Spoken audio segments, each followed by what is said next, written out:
tardes a mis sinodales, el doctor Luis Leonardo Alfaro Avena y el doctor Oscar Sotero Avena.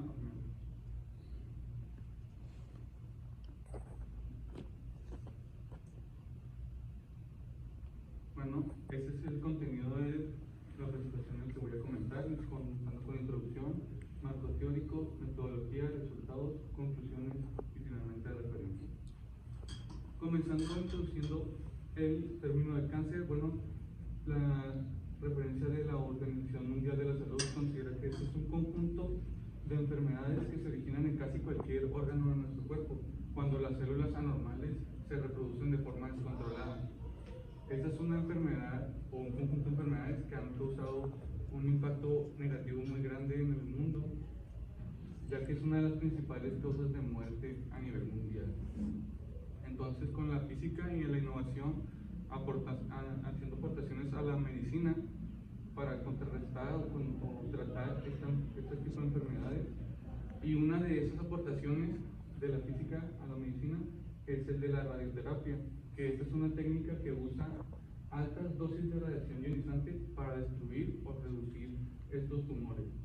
Vamos a llamarle radioterapia convencional a la radioterapia que usa fotones ya sea de rayos X o de alguna fuente radioactiva, como en el caso de esta imagen, que es una radioterapia para el cáncer de próstata, en donde este haz rojo es el que llamamos haz de fotones, que irradia así un tumor, destruyéndolo o reduciéndolo, dependiendo de los casos.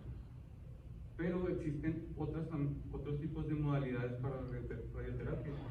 En el caso de este trabajo, una de las más novedosas es la llamada hadronterapia, que usa el empleo de partículas pesadas cargadas, ya sea protones o algún tipo de ion pesado, para irradiar los tumores. Esto constituye una distribución de las dosis de manera diferente a la radioterapia convencional, ya que, como vemos en esta imagen, en la radioterapia convencional existe una dosis después de pasar el tumor, mientras que en la protonterapia, que es un tipo de hadronterapia, esta dosis no existe o es mínima detrás del tumor, lo cual protege los tejidos sanos o órganos sanos alrededor de este. Y esto constituye ciertas ventajas para ciertos tipos de tumores con respecto a la radioterapia convencional. Bueno, el planteamiento del problema, lo que se planteó en este trabajo es el realizar los cálculos de las distribuciones de isodosis, cálculos que son necesarios para un plan de tratamiento de cualquier modalidad de radioterapia. Para el caso de la radioterapia, estos cálculos no están bien reportados en la literatura, lo que va de la mano con nuestra justificación de este trabajo, ya que estos cálculos se consideran necesarios y, como se mencionó, en la radioterapia esto no está bien documentado para la literatura de física médica. Repasando los objetivos del trabajo, el objetivo general es realizar los cálculos físicos que permitan la obtención de las curvas de isodosis que son requeridos en un plan de tratamiento para la radioterapia. Como objetivos específicos es el de establecer el estado del arte de la radioterapia, investigar los aspectos físicos básicos acordes a la radioterapia y esto a su vez a la radioterapia, también el de establecer los parámetros y conocimientos necesarios para el cálculo de las curvas isodosis. Como un objetivo específico análogo del trabajo, se consideró el analizar la viabilidad de la implementación de la radioterapia en México. Comenzando con el marco teórico, la principal diferencia entre la radioterapia convencional y la hadronterapia es cómo los fotones y las partículas pesadas interactúan de manera diferente con la materia, mientras que los fotones interactúan por medio del efecto fotoeléctrico, que es cuando un fotón incide en la órbita de un átomo, así ionizándolo, liberando un electrón de la órbita de este átomo. También por la dispersión de Compton, cuando se dispersa este fotón incidente, ionizando también el átomo en el que se incide y también provocando la liberación de un electrón de la órbita. Y la producción de pares dominantes también es cuando un fotón incide en un átomo y este libera un par electrón-positrón con carga positiva y negativa. Mientras que con las partículas pesadas cargadas, las interacciones se dan por forma de colisiones, cuando la colisión fuerte, suave y colisión radiactiva. La colisión fuerte se da cuando una partícula pesada cargada pasa cerca de un átomo, de la órbita de un átomo, provocando que éste se ionice, así cambiando la trayectoria también de la partícula cargada. También la colisión suave es cuando esta partícula cargada pasa más lejos en comparación a la colisión fuerte de este orbital, también ionizándolo y también desviando su trayectoria.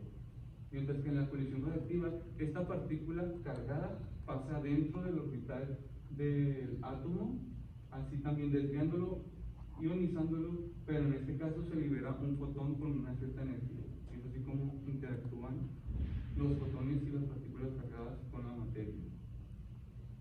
Ahora, comentando cómo son los equipos utilizados en la ionoterapia, bueno, estos generalmente usan generadores de radiación, como lo es en este caso, que es el sincrotrón. El esquema es que se toman protones de moléculas normalmente de agua que son inyectados por medio de un acelerador lineal, los expulsa en el sincrotrón a baja velocidad, donde con ayuda de campos eléctricos emanen. Estos son acelerados de forma circular. Cuando alcanzan un 60% de la velocidad de la luz, son desviados hacia esta zona, donde son transportados a los cabezales, donde se da la terapia. Y a su vez está dañando el ADN de las células cancerosas, destruyéndolas o reduciéndolas. Y es así como son los equipos utilizados en la ionoterapia. Este es un caso de protonterapia de la Universidad de Navarra. Bueno, previamente mencioné el término plan de tratamiento, pero este se realiza antes de comenzar un tratamiento de radioterapia, en donde el equipo se planifica cuidadosamente a través de un proceso en el que se verifican cómo se van a distribuir las dosis en el tejido. Esto normalmente se planifica con ayuda de phantoms, que son materiales que simulan tejido en el que se trata de irradiar, como es el caso de phantoms de agua que simulan tejido suave, que es el principal tejido que tenemos en nuestro cuerpo. También cabe resaltar que se tomaron en cuenta phantoms de agua para la realización de los cálculos en este trabajo. Ahora, comentando acerca de cómo se distribuyen las dosis en un eje central, es una parte muy importante de la distribución de estas dosis. En el caso de radioterapia de fotones, se distribuyen de esta manera, gracias al porcentaje de dosis a profundidad, en donde se trata de normalizar en el 100% la dosis administrada, donde vemos aquí que en una cierta profundidad en agua, ya que estos cálculos fueron tomados de un phantom de agua, vemos como la dosis alcanza un 100% en una zona cerca de la superficie y después baja gradualmente. Y es así como se distribuyen las dosis para la radioterapia convencional. El siguiente paso es ver las distribuciones de isodosis, que es así como se distribuyen las dosis en un campo de dos dimensiones, donde este eje es el eje central, en donde alcanza la profundidad estas dosis de radiación. Estas son las llamadas curvas isodosis, que son curvas donde pasa exactamente el mismo porcentaje de dosis de radiación, donde tenemos el 100%, 90%, 80% y así sucesivamente. Y es así como se distribuyen las isodosis en radioterapia convencional. Este es un ejemplo también en agua, es un ejemplo práctico que se tomó en una referencia. Entonces, esto es lo que se trata de replicar para nuestro caso, que es ionoterapia, ya que no está bien documentado como si está documentado en la radioterapia convencional. Entonces, ¿cómo fue que obtuvimos nuestros resultados? Bueno, la metodología que se tomó fue con el paso 1, que fue hacer una revisión bibliográfica de física de radiaciones, física de radioterapia convencional y física de la hidroterapia. El siguiente paso fue observar estas distribuciones de isodosis para la radioterapia convencional y se tomaron en cuenta estos siguientes puntos como la calidad de la dosis absorbida, la distribución de las dosis y dispersión, cálculos dosimétricos y así las distribuciones de isodosis.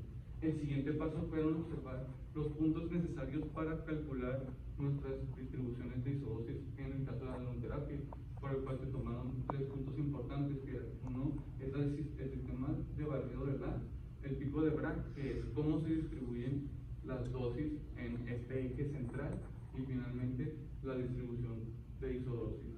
Y es así como obtuvimos nuestros resultados.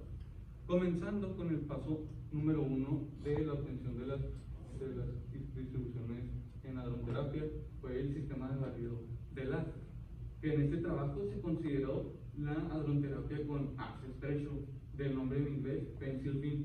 Este es un haz de partículas cuya geometría corresponde a una forma cilíndrica muy angosta, de diámetros de orden de milímetros. Y estos son dirigidos hacia los objetivos que suelen ser tumores o phantoms, como en este caso, son dirigidos por medio de imanes. La geometría cilíndrica angosta y estrecha de estos haces corresponde a una deposición en los tumores de manera más precisa. El siguiente paso fue el observar cómo se distribuye la dosis en un eje central para la hidroterapia, a lo cual en la hidroterapia la dosis se distribuye con esta forma peculiar llamada pico de Bragg.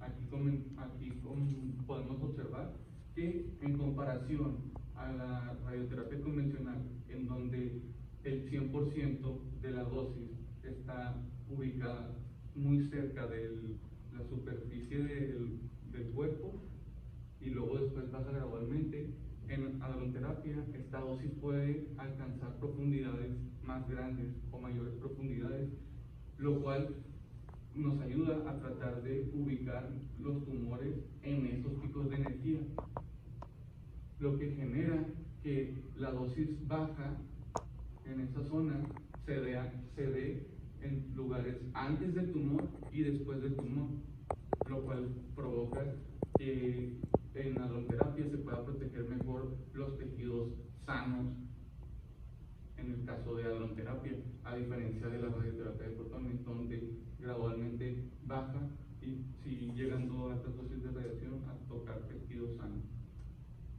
Entonces es así como se distribuyen las dosis de hidroterapia en un eje central. Eso se calcula con ayuda del poder de frenado. El poder de frenado indica la pérdida de energía de una partícula cargada en un medio por unidad de longitud. Entonces, calculando el poder de frenado, podemos obtener nosotros las distribuciones de dosis. Esto debido a que el poder de frenado es proporcional a la dosis de radiación, ya que la dosis de radiación es igual a la energía sobre la masa. Entonces, para nosotros obtener nuestras distribuciones en el eje central de hidroterapia, tenemos que calcular las gráficas de poder de frenado. Y una forma de calcular esto es bajo la regla de Bragg-Kliman, que esto proporciona una relación entre el rango, esto delimita la profundidad que alcanza el haz a través del tejido. En este caso, el rango sería alrededor de 32 centímetros. Esto dependiendo de la energía del haz incidente bajo esta fórmula, donde P y A son parámetros para protones terapéuticos obtenidos en la regla de Bragg-Kliman. Entonces, a partir de esta regla de Bragg-Kliman se puede deducir una ecuación para el poder de frenado, que es de esta manera, que depende de la profundidad, en este caso vamos a llamar Z, y el rango. Y con ayuda de esa ecuación podemos obtener una gráfica para la distribución de dosis en la hidroterapia llamada pico de Bragg, donde se tomó en cuenta energías incidentes de 200 megaelectronvolts. Esto debido a que está dentro del rango de energías de cordones terapéuticos. Y esa es una forma de calcular las distribuciones del pico de Bragg. pero esta puede ser no la mejor aproximación para nosotros hacer los cálculos de distribución de isódosis, por lo cual se tomó en cuenta también la ecuación de que ellos, a partir de un tratamiento de mecánica cuántica, desarrollaron una ecuación diferente para cuantificar el poder de frenado. Esto tomando en cuenta parámetros tanto de las partículas cargadas tomadas en cuenta como los materiales absorbentes. En este caso de este trabajo se tomó en cuenta el phantoms de agua con estos parámetros. Entonces, esa es una mejor aproximación para el cálculo del poder de frenado. Pero debido a que esta no proporciona una información con respecto al rango, se realizó una integración a esta ecuación para obtener una relación del rango con unos mejores parámetros, lo cual consideramos una mejor aproximación al rango que puede alcanzar una partícula cargada pesada. Pero otro dilema que se obtuvo en esta ecuación de Redslot fue que esta no depende explícitamente de la profundidad z, por lo cual se encontró un ajuste exponencial expresando la ecuación de Redslot de forma de serie de potencias. Entonces, con ayuda de esta aproximación y con el rango obtenido con una mejor aproximación gracias a los parámetros de la ecuación de Redslot, podemos calcular una mejor aproximación de las distribuciones de dosis en un eje central para droterapia, en el cual se encontraron estas gráficas, en el que se tomaron en cuenta protones de 300 megaelectronvolts e iones de carbono de 900 megaelectronvolts. Esto para tratar de acercarse a campos de 10 por 10 centímetros cuadrados, con ayuda de esta ecuación. Entonces, así podemos obtener nosotros nuestras gráficas del pico de Bragg, que es cómo se distribuyen las dosis en un eje central. Y con ayuda de estas gráficas, nosotros podemos deducir los puntos en la profundidad en la que alcanzan las dosis de estas energías, dosis de radiación del porcentaje de 100%, ya que vemos aquí que está cerca de los 10 centímetros, 80%, 60%, y así podemos obtener nosotros las profundidades a las que estas llegan en un sistema, en un campo de 2x2. Ahora lo siguiente fue el cálculo de estas gráficas, el diseño de estas gráficas en un campo de 2x2, para lo cual se tomó en cuenta la siguiente aproximación matemática, en el que Y es cada una de las curvas isodosis de este trabajo, donde A es este punto que mencioné previamente en la gráfica anterior, donde alcanza la profundidad de la curva isodosis, y X0 delimita el campo en un eje perpendicular al A. Entonces se alcanza por ejemplo, en este caso se tomó en cuenta un campo de 10 por 10, y B es el parámetro que define las penumbras de las curvas. Esto es la forma en los extremos de las curvas isodosis, que tiene está definido de esta forma. Entonces nosotros, con ayuda de las gráficas del pico de Bragg y con esta aproximación matemática, podemos calcular las curvas isodosis para los ejemplos tomados en cuenta anteriormente, que siguen siendo los protones de 300 megaelectronvolts y los iones de carbono de 900 megaelectronvolts, siendo protones del caso A y carbono del caso B. Es así como obtuvimos nuestros resultados finales. Estas son las llamadas distribuciones de isodosis, y cada una de estas curvas son la familia de curvas isodosis del 100%, 80%, 60% y 40%. Esos son los resultados finales de este proyecto para dos tipos de partículas en agroterapia. Entonces, como conclusión, podemos concluir que el objetivo principal de este trabajo se cumplió, ya que el objetivo era realizar las distribuciones de isodosis para agroterapia, el cual fueron distribuciones para protones de 300 megaelectronvolts e iones de carbono de 900 megaelectronvolts que son considerados en hadronoterapia. También se establecieron los parámetros que son necesarios para la realización de estos cálculos, como lo son el sistema de entrega de la distribución de dosis en el eje central y para finalmente obtener las distribuciones de isodosis. También podemos concluir que estas gráficas obtenidas en este trabajo son una aproximación muy ilustrativa para ver cómo se distribuyen las isodosis en hadronoterapia en un campo de 2 dimensiones.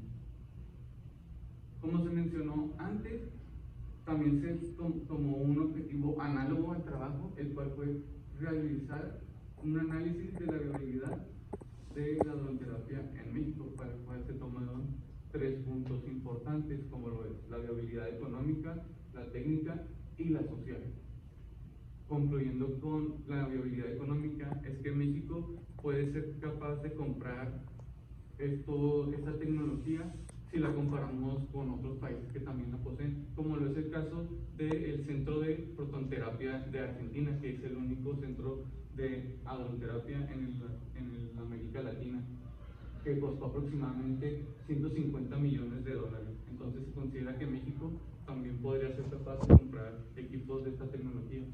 Mientras que en la viabilidad técnica es que México sí es capaz de comprar estos equipos y además de capacitar físicos e ingenieros para el manejo de esta tecnología.